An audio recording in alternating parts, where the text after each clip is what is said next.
The typewriter was invented by Christopher Latham Sholes, an American inventor, in collaboration with Soule and Glidden.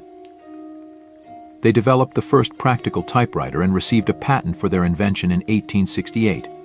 This early typewriter, known as the Sholes and Glidden typewriter or the Remington No. 1, featured a QWERTY keyboard layout, which became the standard for typewriters and computer keyboards.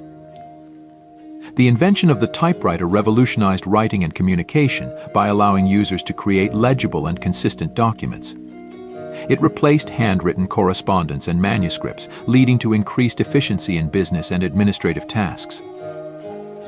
The typewriter went through several improvements and iterations over the years, contributing to the development of modern office equipment and paving the way for subsequent technologies like computer keyboards and printers.